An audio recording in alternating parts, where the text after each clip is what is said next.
Halo teman-teman, kembali lagi di channel Kimovie 7. Apa kabar? Semoga kalian dalam keadaan sehat selalu. Dalam kesempatan kali ini, kita akan membahas tentang alur cerita film yang berjudul The City of Kung Fu, yang dirilis pada tahun 2019. Film ini menceritakan tentang usaha seorang pemuda yang belajar beberapa aliran kungfu untuk merebut kembali senjata kungfu kuno yang telah dicuri dari gurunya. Dan, tanpa berlama-lama lagi, ayo kita simak.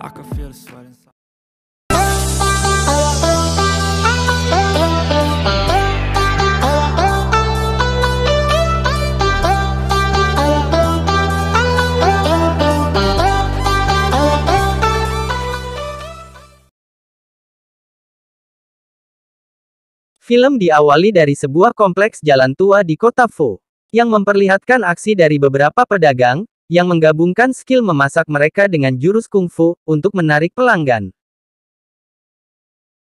Di sisi lain kita diperkenalkan kepada seorang pria yang bernama Li Yi, yang telah berhasil menangkap penjamret dan tiba di suatu tempat. Di mana, di situ ada sekelompok orang yang sedang mempromosikan aliran kungfu mereka.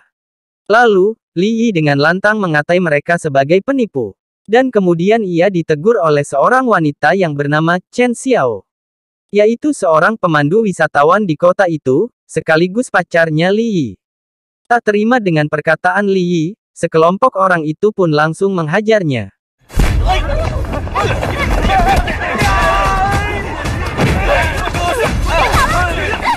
Namun untungnya, ia ditolong oleh seorang pria yang bernama Wang Xi. Lalu scene berpindah di sebuah tempat di pinggir danau, di mana Wang Xi dan Li Yi pun saling berkenalan. Dan ternyata Wang Xi juga berasal dari jalan tua di kota Fu, sama seperti Li Yi. Kemudian mereka membahas tentang keahlian masing-masing, dan Wang Xi mengatakan kalau ia dari aliran kickboxing, sedangkan Li Yi, ia mengatakan kalau ia mempelajari kungfu dari video online.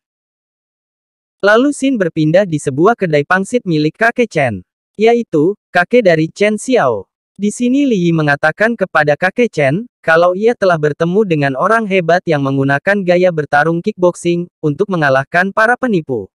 Lalu scene memperlihatkan kilas balik dari pertarungan Wang Xi melawan para penipu, di mana Wang Xi dengan mudah dapat mengalahkan mereka.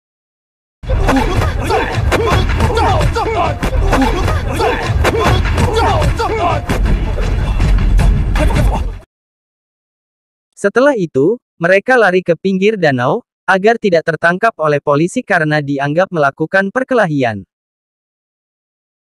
Kembali ke scene sebelumnya, di mana Li Yi mengatakan kalau kickboxing lebih baik daripada kungfu. Lalu kakek Chen mengatakan kalau kungfu adalah teknik untuk membunuh pada masanya dan bisa diwariskan selama berabad-abad. Namun, tidak ada gunanya lagi mempelajarinya pada masa damai ini. Dan sekarang kungfu hanya dianggap sebagai sekedar hobi atau olahraga saja. Sedangkan kickboxing adalah gaya tinju barat yang menggunakan sains, dan tim profesional untuk melatih kekuatan fisik, kecepatan dan tenaga para petarung.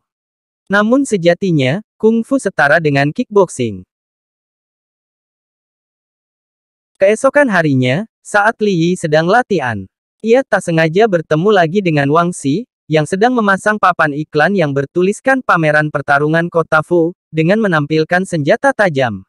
Dan itu adalah taman hiburan kungfu yang baru dikembangkan oleh perguruan Wang Xi yang bernama Kota Kungfu.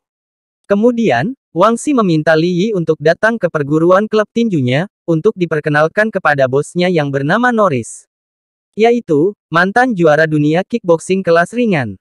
Dan Wang Xi mengatakan bahwa mereka juga mempromosikan senjata kuno, dan kungfu Tiongkok secara bersamaan. Keesokan harinya, Li Yi dan Chen Xiao pergi ke tempat pameran kungfu.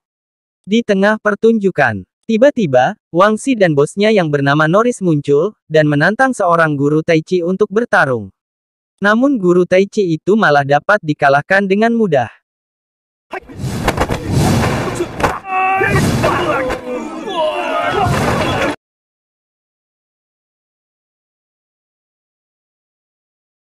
Lalu Wang Xi mengatakan kalau mereka membuat pameran kungfu, untuk mempromosikan dan mengembangkan kungfu Tiongkok, dan semangat kungfu. Dan mereka tidak menerima para penipu. Kemudian, Norris mengungkapkan kalau ia datang dan mendirikan pameran kungfu, untuk menghidupkan kembali kungfu Tiongkok yang semakin redup. Kemudian Wang Xi mengatakan kalau ayah Norris mewariskan harta karun kepada Norris, dan harta karun itu adalah kapak Qian Kun. Yaitu, senjata kungfu kuno yang berasal dari jalan tua kota Fu. Wang Xi juga mengatakan kalau mereka berharap, para keturunan perguruan di jalan tua, bisa berkontribusi dengan mereka, dan mau mempublikasikan senjata kuno yang mereka sembunyikan. Setelah Wang Xi dan Norris selesai berpidato, Li Yi dan Chen Xiao pun langsung menghampiri mereka dan memperkenalkan diri. Dan Li Yi mengatakan kalau ia ingin bergabung dengan perguruan Norris. Lalu Norris mengundang Li Yi dan Chen Xiao, untuk makan malam di restoran Fortune. Saat sudah menunggu lama, Wang Xi pun datang dan mengatakan kalau Norris tidak bisa datang, karena ada urusan mendadak. Lalu mereka pun makan sambil membahas tentang para penerus kungfu di jalan tua. Saat Li Yi menanyakan tentang apa tujuan mereka untuk mengetahui senjata kuno itu, Wang Xi pun menjawabnya, kalau mereka ingin membantu para penerus kungfu itu, untuk membangun kembali toko mereka. Namun mereka harus mengetahui sejarah senjata itu terlebih dahulu, agar bisa membantu mereka. Karena senjata itu adalah bukti, kalau mereka adalah penerus kungfu asli. Dan Wang Xi mengatakan, kalau bosnya akan merekrut Li Yi sebagai petinju di klubnya, yaitu, milik grup Epoch, jika Li Yi bersedia membantu mereka. Dan Li Yi pun langsung mengiyakannya. Lalu Li Yi meminta bantuan kepada Wang Xi, untuk mencarikan pekerjaan baru untuk Chen Xiao, karena ia tidak tega melihat Chen Xiao, bekerja di bawah terik matahari dan hujan sebagai pemandu wisatawan. Dan Wang Xi pun bersedia untuk membantunya. Keesokan harinya, Li Yi dan Chen Xiao pergi ke tempat latihan Wang Xi. Dan ternyata Chen Xiao sudah mulai bekerja pada hari itu juga. Sementara Li Yi, ia diajarkan teknik dasar kickboxing oleh Wang Xi. Setelah itu, mereka menemui Norris, dan Norris meminta Li Yi untuk membujuk para penerus kungfu, agar mau berkontribusi. Karena, hanya Li Yi lah orang yang paling dekat dengan mereka. Dan Li Yi pun menerimanya. Tak lama kemudian, Li Yi menemui Bibi Su, si ahli Tai Chi, kakek Liu, si ahli Hungga 4 penjuru 8 diagram, dan Paman Sun, si ahli Wing Chun. Lalu ia menunjukkan proposal mereka dan mengatakan, kalau perusahaan mereka akan membangun kembali jalan tua. Dan akan merenovasi semua toko yang ada di kedua sisi jalan, tanpa meminta biaya apapun, dan ialah yang bertanggung jawab, atas proyek itu. Karena ia telah resmi bergabung dengan grup Epoch dan mendapat posisi penting. Dan Li Yi juga mengatakan, kalau mereka akan dipindahkan ke hotel, pada saat proses renovasi berlangsung, dan akan mendapatkan dana kompensasi selama toko mereka direnovasi. Dan akhirnya mereka sepakat untuk menerimanya. Keesokan harinya, renovasi pun dimulai. Namun, bukannya merenovasi pada umumnya, mereka malah terlihat membongkar dan mencari sesuatu yang tersembunyi. Yang benar saja, bukannya merenovasi, mereka malah mencari senjata rahasia kungfu kuno, yang disembunyikan oleh para penerus kungfu itu. Sementara Li Yi, ia sedang melanjutkan latihan kickboxingnya. Pada malam harinya, ketika kakek Liu akan membawakan makanan pada Wang Xi dan anak buahnya, ia mendapati bahwa Wang Xi telah menemukan pedangnya. Dan saat ia akan mengambilnya, tiba-tiba Wang Xi menyerang kakek Liu. Hingga mereka pun bertarung.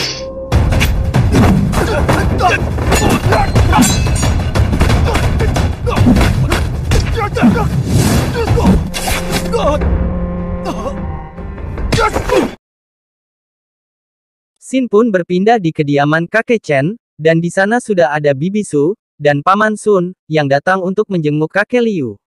Lalu Bibi Su mengatakan kepada kakek Liu, bahwa kakek Chen adalah penerus dari perguruan legendaris Pilar Langit, dengan kuda-kuda paling kokoh dan teknik Qigong terbaik. Kemudian kakek Liu mengatakan kalau ia telah diserang oleh Wang Xi, dan semua senjata rahasia mereka telah diambil, tanpa merenovasi toko mereka. Lalu mereka mulai mencurigai bahwa Li Yi telah menipu mereka.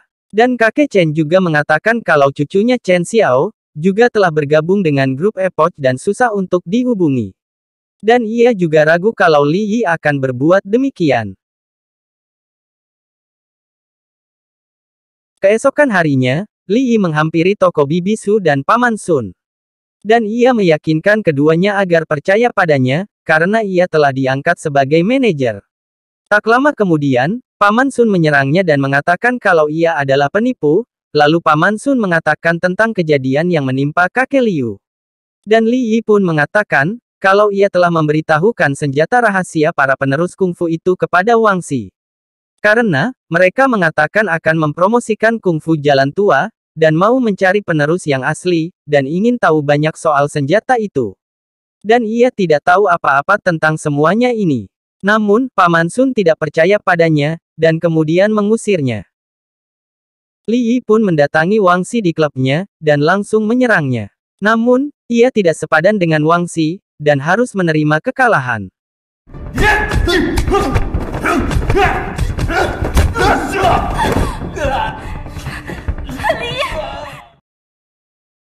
Setelah Li Yi sadar, ia sudah berada di rumah kakek Chen, dan di sana, sudah ada Bibi Su, Paman Sun, dan kakek Liu serta kakek Chen. Kemudian Li Yi pun langsung meminta maaf. Namun, mereka malah berbalik meminta maaf kepada Li Yi, karena sudah menuduh dan membiarkannya terluka. Kemudian Li Yi mengatakan, kalau ia ingin belajar kungfu dari mereka. Dan mereka pun menerimanya sebagai murid. Setelah Li Yi sembuh, ia diajarkan kungfu oleh para gurunya, dan ia pun mempelajari Tai Chi, Wing Chun, dan Hungga, 4 penjuru dan 8 diagram.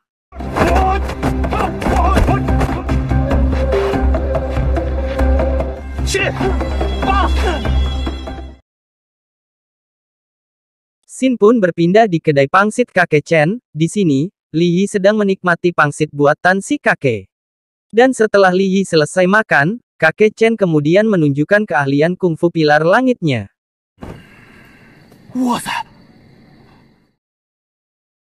Lalu kakek Chen memberikan zirah emas tak tertembusnya kepada Li Yi. Setelah itu, ia mengajari Li Yi jurus pilar langitnya.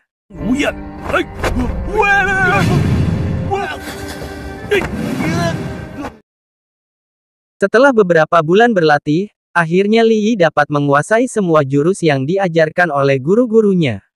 Kemudian Li Yi pun mendatangi rumah kakek Chen. Namun, sesampainya di sana, ia melihat bahwa si kakek telah terluka parah. Dan si kakek mengatakan kalau Wang Xi dan grupnya datang, untuk mengambil zirahnya. Namun mereka tidak menemukannya, jadi mereka membawa Chen Xiao untuk menjadi sandera. Dan kakek Chen mengungkapkan, kalau kakek Li Yi lah yang telah membuat aturan, untuk menyembunyikan kungfu dan senjata kuno mereka di jalan tua. Dan ia telah memberikan kapak Qian Kunnya, untuk membawa kedamaian di jalan tua. Karena kakek Chen sudah terluka parah, Li Yi pun membawanya kepada Bibi Su. Setelah itu, Li Yi menelpon Wang Xi, dan memberitahu kalau zirahnya ada padanya. Dan Li Yi pun langsung mendatangi tempat Wang Xi berada, untuk menyelamatkan Chen Xiao. Sesampainya di sana, Li Yi langsung diserang oleh anak buah Wang Xi.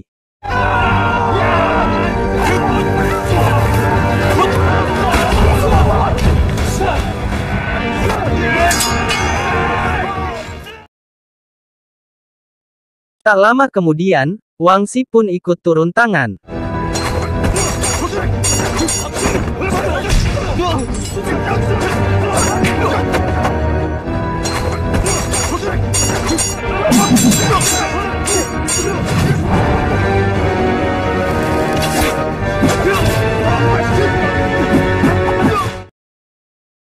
Setelah Wang Xi kalah, Norris muncul dengan membawa Chen Xiao sebagai sandera, untuk menukarkannya dengan zirah yang ada pada Li Yi. Kemudian Norris menyerang Li Yi, lalu ia kabur dengan membawa zirah emas itu. Dan Li Yi pun tak tinggal diam dan langsung mengejarnya. Tak lama kemudian, akhirnya Li Yi dapat mengejar Norris.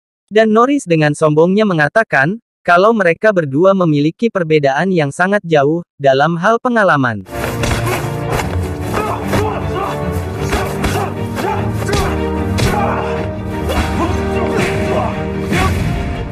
Pada awalnya mereka bertarung dengan tempo yang lambat dan tampak seimbang.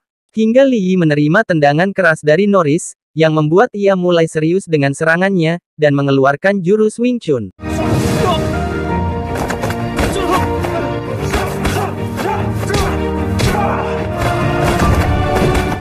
Dan kemudian melayangkan pukulan tepat ke arah mata lawannya, yang membuat Norris gemetar dan mengeluarkan keringat dingin. Pada momen ini, Li Yi menghentikan serangannya, karena ia tahu kalau Norris sudah pasti buta, jika terkena pukulannya.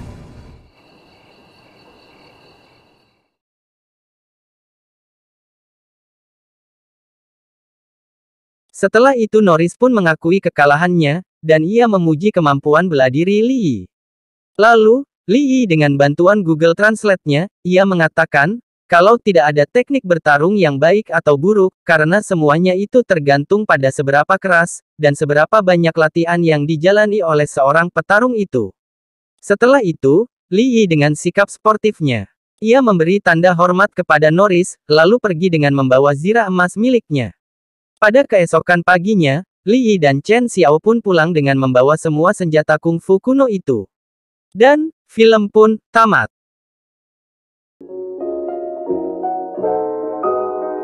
Jangan lupa untuk mendukung channel ini, dengan cara like, subscribe, dan share video ini, agar channel ini bisa terus menemani waktu luang kalian. Oke, sampai jumpa lagi, di pembahasan berikutnya.